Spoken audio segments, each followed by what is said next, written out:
Des affrontements ont eu lieu ce jeudi entre les forces de l'ordre et des ferrailleurs dans la commune d'Abobo, précisément dans le quartier Anador. Ce jeudi également, le président russe Vladimir Poutine a lancé une opération militaire en Ukraine. Dès le petit matin, de puissantes explosions retentissent dans plusieurs villes, dont Kiev. Bonsoir, merci de suivre le 19h. Dans la commune d'Abobo, précisément au quartier Anador, des affrontements ont eu lieu entre forces de l'ordre et ferrailleurs. En cause, la saisie des affaires de certains ferrailleurs. Bilan 4 blessés dans les rangs des forces de l'ordre. Abdul Gira, Joël Gossi. Commune d'Abobo, quartier Anador.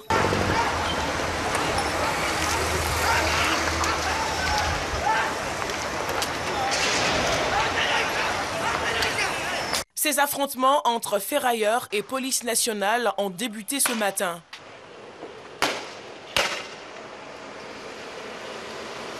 Ils sont dus à la saisie des affaires de certains ferrailleurs qui exerceraient dans la clandestinité.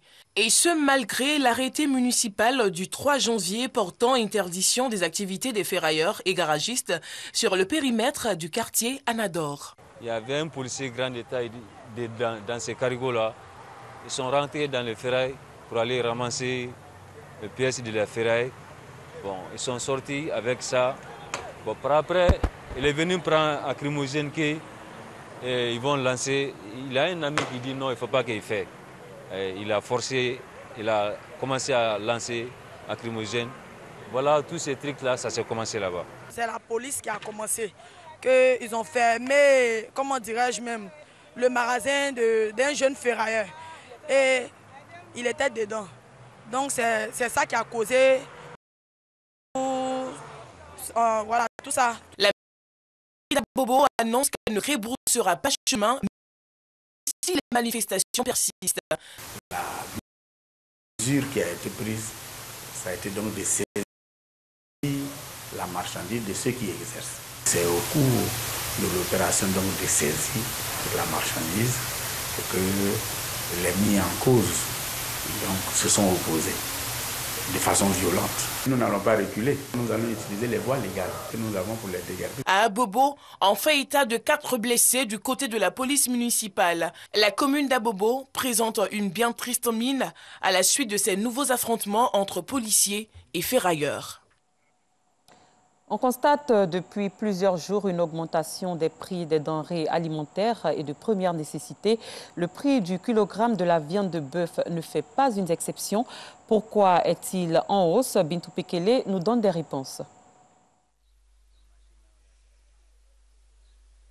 Depuis le début du mois de février, Amadou Landoré ne vend que des bœufs de qualité, des bœufs d'embouche. La raison, un manque d'animaux. Ces bœufs élevés avec soin ont environ 60 000 francs CFA de plus que ceux vendus avant cette période. Par rapport à la sécheresse, on ne peut pas envoyer n'importe quel bœuf. C'est les bœufs d'embauche qu'il faut envoyer, les bœufs de qualité. Et qui coûtent excessivement cher parce qu'il faut les mettre à condition et mettre les frais de transport, tout ça. Donc ça fait que forcément le prix du bœuf va augmenter. Et quand le prix du bœuf monte à l'achat, le prix du kilo connaît aussi une hausse chez les grossistes. Les prix ont commencé à augmenter à partir du 4 février. Et au niveau des chevillards ici, c'est à partir de ce moment que c'est monté même jusqu'à 2300. Vu ce problème, la population nous indexe à chaque fois. Pourtant, il y a des efforts que nous faisons. C'est parce que le 5e quartier a été valorisé que nous pouvons amortir le prix à ce prix. Sinon, actuellement, le prix allait être plus que ce que les gens entendent. Et le détaillant ajoute à son tour sa marge de bénéfice sur le prix du kilogramme et chacun défend sa position. Voilà, ce moment, nous on vend à 2500 pour le moment. Mais nous, on est en négociation avec le gouvernement. S'ils peuvent chercher une solution pour nous, ça ne va pas. Ça ne nous arrange même pas. On achète bien, ça ne sort pas. Donc, ok, on ne sait pas quel travail on va faire encore. Toutes ces difficultés se justifient par l'insuffisance de la production locale. 56% du marché est approvisionné par les pays voisins. Dr Komiseri Danyogo, directeur général de l'abattoir, assure les prix reviendront à la norme après la sécheresse et la campagne coton Anacad. Pendant ce temps, le kilogramme de viande de bœuf oscille entre 2500 et 3500 francs CFA hors de l'abattoir. Un autre coût pour le panier de la ménagère, déjà affaibli par la cherté d'autres denrées alimentaires. Et pour débattre de la question de la cherté de la vie, le Premier ministre Patrick Achi a échangé ce jeudi avec les associations de consommateurs, les acteurs du secteur des vivriers et les transporteurs. Une rencontre pour trouver des solutions pour la réduction du coût de la vie. Le président de la République, Alassane Ouattara, a présidé ce jeudi au palais de la présidence de la République une réunion du Conseil national de sécurité, CNS. L'ordre du jour de cette réunion a porté sur la situation sécuritaire générale.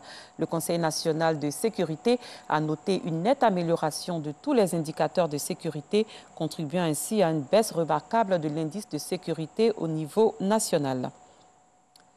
Soalio Diomondé, nouveau président du Conseil national de la jeunesse de Côte d'Ivoire de la commune d'Abobo, a été investi samedi dernier dans la salle de mariage de la mairie. Il se donne pour mission d'assister les jeunes d'Abobo à travers des échanges d'idées et la création de projets. Assitan Diara, Anissette Konan-Blessing. Toute la jeunesse. Il est le nouveau président du Conseil national des jeunes de la commune d'Abobo. Soalio Diomondé a été investi en présence des forces vives de sa commune. À la tête d'un bureau composé de 35 personnes, le président nouvellement investi entend mettre en place des projets générateurs de revenus en vue de l'épanouissement des jeunes de sa cité. Donc nous voulons mettre l'accent sur la formation des jeunes et aussi, c'est la raison pour laquelle nous allons dans un premier temps d'abord organiser les états généraux de la jeunesse. Pendant ces assises-là, faire sortir les besoins réels de la jeunesse d'Abobo et les difficultés auxquelles les jeunes sont confrontés.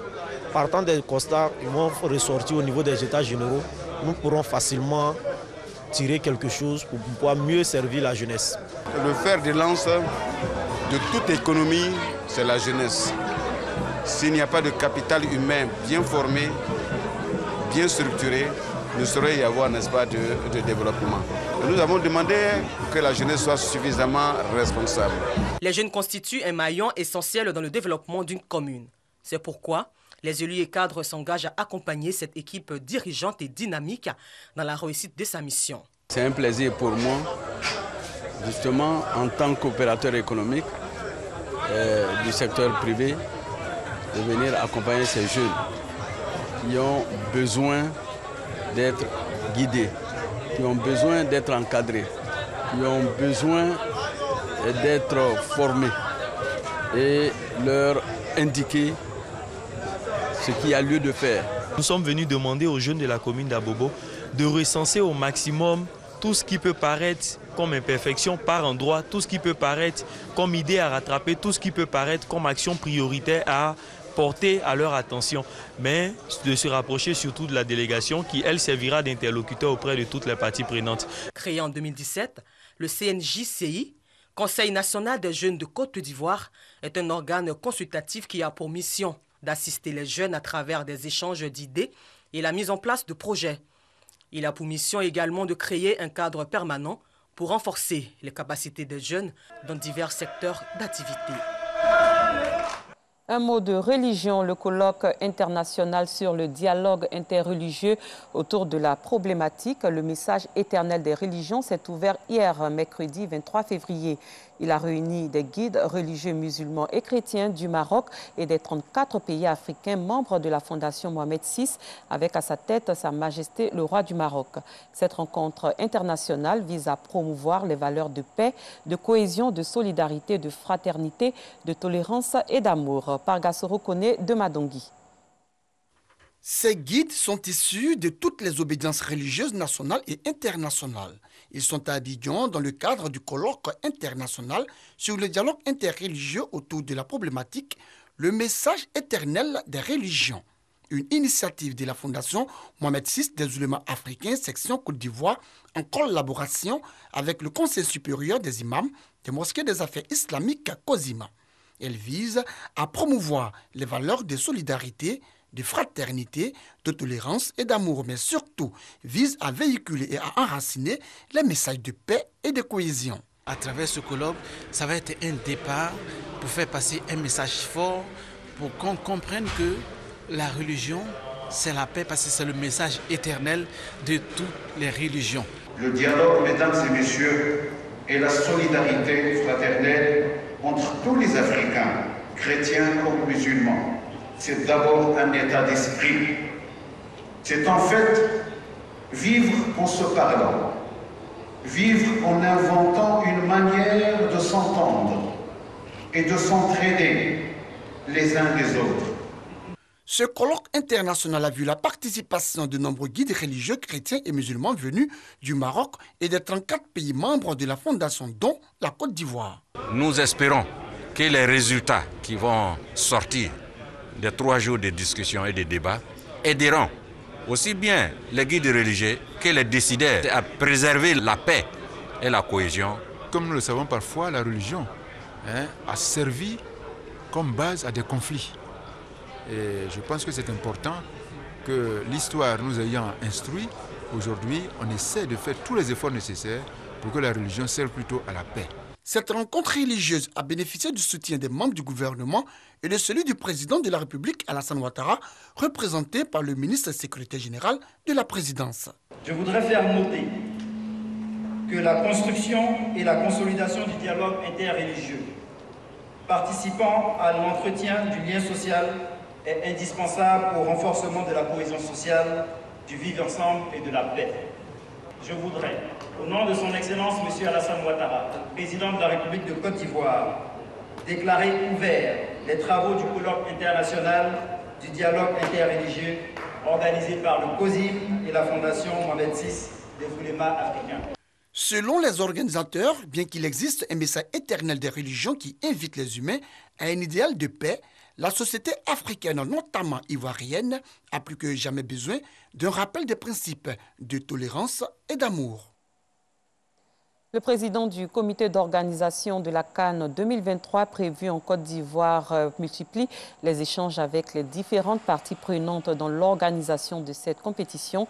Albert François Amicha a rencontré mardi le ministre de l'Assainissement et de la Salubrité, Bouaké Fofana. Au menu, les questions de salubrité et d'assainissement des différentes villes devant accueillir la CAN 2023. Jean-Sylvain Esso, Ngamblé Konaté. Les questions de salubrité et d'assainissement étaient au cœur de cette réunion d'information et d'échange entre le président du COCAN, François-Albert Amicha, et Bouaké Fofana, ministre de l'Assainissement et de la Salubrité. Faisant l'état des lieux des préparatifs de la CAN 2023, le président du COCAN, entouré de ses plus proches collaborateurs, a d'abord présenté le tableau de l'évolution des travaux avant de solliciter l'implication du ministère de l'Assainissement et de la Salubrité quant à l'embellissement des différentes villes devant accueillir la CAN 2023. La CAN 2023 va se dérouler dans 5 villes, sur 6 sites. Et il était important pour nous, avec monsieur le ministre de l'Assainissement et de la Salubrité, de voir les efforts que nous pouvons fournir pour embellir nos villes, pour assainir nos villes.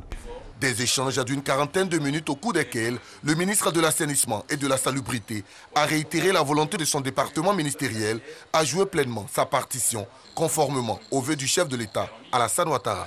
Je lui réaffirme l'engagement de mon département, comme l'engagement de l'ensemble du gouvernement, pour réussir la CAN 2023. Nous allons tout mettre en œuvre pour que toutes les villes qui vont accueillir la CAN soient des villes prêtes à accueillir tout le monde qui va venir, que la Côte d'Ivoire, en plus de l'événement sportif, puisse montrer un beau visage. Avant de prendre congé de son hôte, François-Albert Amicha a remercié chaleureusement Bouaké Fofana en espérant le retrouver bientôt en vue de mettre en place une plateforme collaborative. Ailleurs, la Russie a lancé ce jeudi 24 février une opération militaire de grande ampleur en Ukraine. Les combats s'approchent de Kiev, la capitale. Les combats sont déjà d'ailleurs en cours à Kiev et Moscou déclare avoir détruit 74 installations militaires. L'Ukraine fait déjà état de plusieurs dizaines de morts. L'invasion de l'Ukraine, déclenchée jeudi par le président russe Vladimir Poutine, suscite une vague de condamnation, principalement chez les Occidentaux, mais également de la Turquie jusqu'au scepticisme de l'Iran, mais la compréhension de la Chine. Le président américain Joe Biden a dénoncé une attaque injustifiée contre l'Ukraine, reprochant à la Russie d'avoir déclenché une guerre préméditée dont elle sera seule responsable. Au nom de l'humanité, ramenez vos troupes en Russie, a demandé à Vladimir Poutine le secrétaire général des Nations Unies, Antonio Guterres. Les 27 de l'Union européenne préparent un nouveau train de sanctions, selon Josep Borrell, le chef de la diplomatie de l'Union européenne. Fin de cette édition. Merci de l'avoir suivi. Très bonne soirée. À demain pour un autre journal.